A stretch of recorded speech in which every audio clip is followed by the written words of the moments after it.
Welcome to the Shulamite Podcast, an extension of Shulamite Ministries and Shulamite.com, with weekly interviews and teaching with author and speaker Martha Kilpatrick and hosted by John Enslow.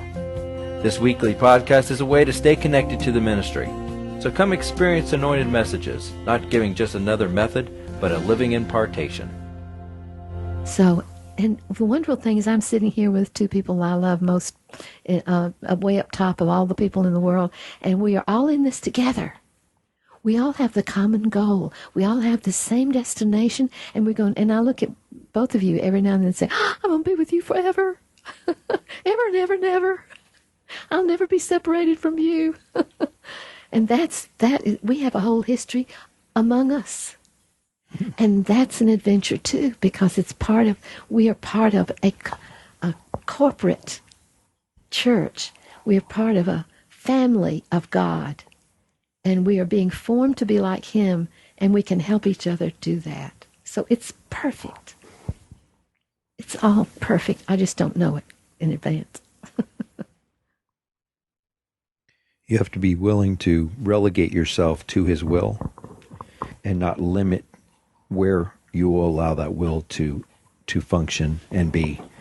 Because if you have any stops or limitations of what you will allow the will of God to be, you will miss it.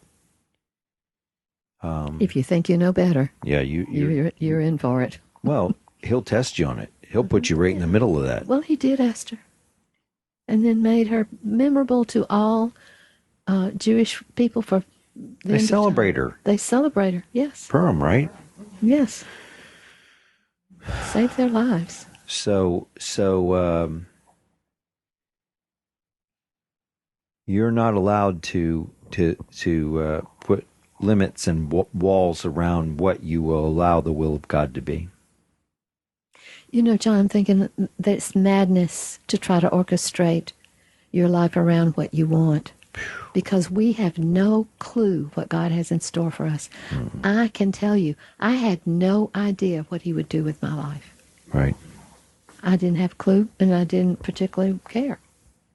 Didn't occur to me that there was a life that would affect the world, perhaps.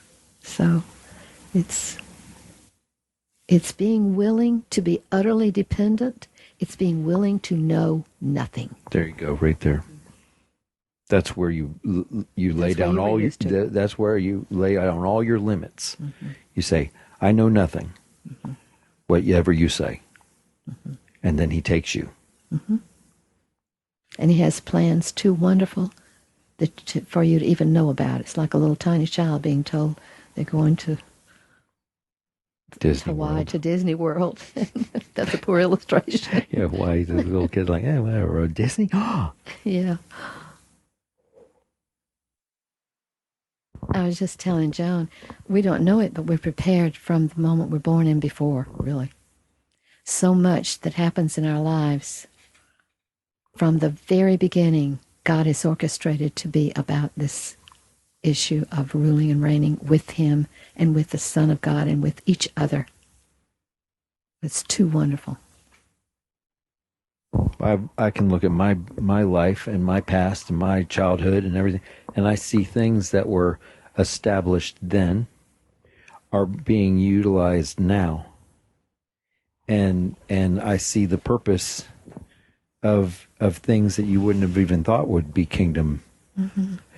That here they are, and it's amazing. There's so many things that I look and I'm like, oh God, Lee, you like totally set this up. And He lets us have a lot of deficits. He's Did I use the wrong word? No, you used the absolute perfect word. That's the problem. Yeah. He does. He gives you places of need to provoke you to get in step with Him. He gave me a situation in my childhood when my mother passed away. And then I got married and have children. And, of course, I didn't have a mother to mother me through those years. So I was a really hungry for information, and I went to the library. I thought that was what you did, and I didn't have a mentor. So I became kind of a researcher back then. A student. A student, passionate to learn, devouring all that wonderful information. I learned things about children that I can remember to this minute about their growth of their brain and what you feed them. And so it was intricate. And I didn't dream parenthood was that intricate. So,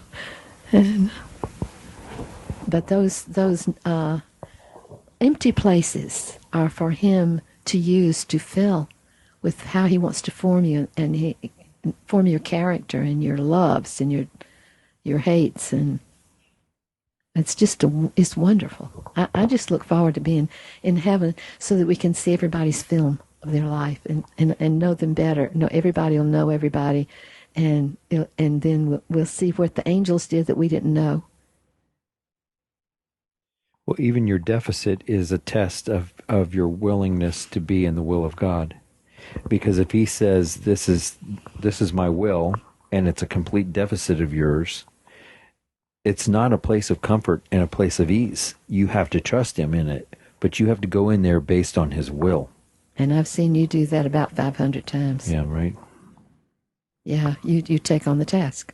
You just say, okay, well, let's go. Yeah, you do. Here we go.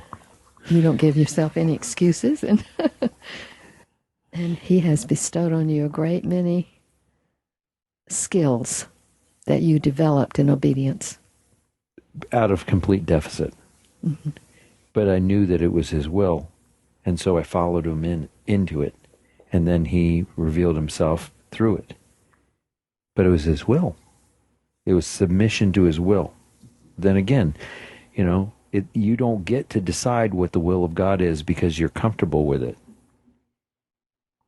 John, I'm going to recommend, let me go back to my little decision with the Lord. I commit to do whatever you tell me to do. So many people really have not made that absolute, unequivocal decision. For me, it was a commitment. It wasn't on Friday I'll do that. And so if you haven't made a commitment to his will, you won't make it, because you will be enticed by what is not his will, and you won't be committed. But the commitment is crucial, to be absolutely committed to his will. And that's why I love Psalm 119, because it's people who are, the writer is in love with the will of God and wants it and longs for it and prays for it. And that's our precedent in the scripture. That's one of them. An absolute commitment and passion. That's having learned you don't want to miss his will. Once you get in it, you think, I don't want to miss anything he wants. It's just, the benefits are enormous to keep back to you. It's not a barren walk where you don't get what you want. It's where he gives you what delights you in your heart. He gives you the delight of your heart. He promises if you'll do this and this and this, he'll give you what you want. And if you've left children and farms and so forth, he'll give you twice as much in this life in persecutions. But he does. He has in my literal life. So I just urge everybody to be committed to his will, to give your life to his will. And the choosing is one step, but the committing is the follow-up step to choice, because the committing gives the clarity. A lot of people say, well, I've chosen God's will, but I don't know. It's not clear. But I think without commitment, there can be no clarity. Exactly, Joe. And no specific. Go to this restaurant for your lunch.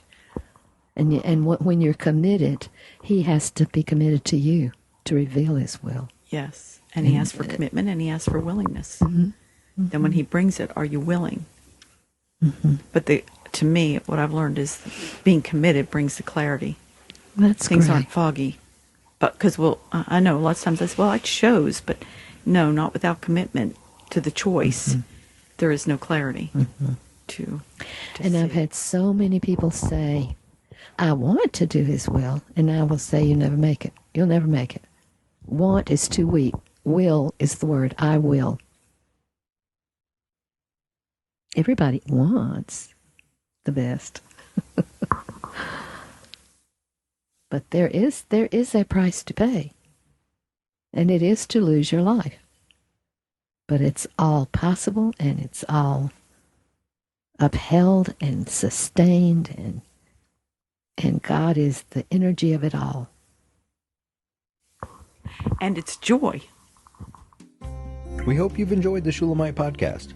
For all the latest from Shulamite Ministries, please visit us at Shulamite.com, where you'll find Martha's daily devotions, posts from GetAlongWithGod.com, and the online library of all of Martha's writings. At Shulamite.com, downloading the free Shulamite app is easy, and LivingChristianBooks.com is only a click away. Thank you for joining us on this journey to discover a God worth knowing.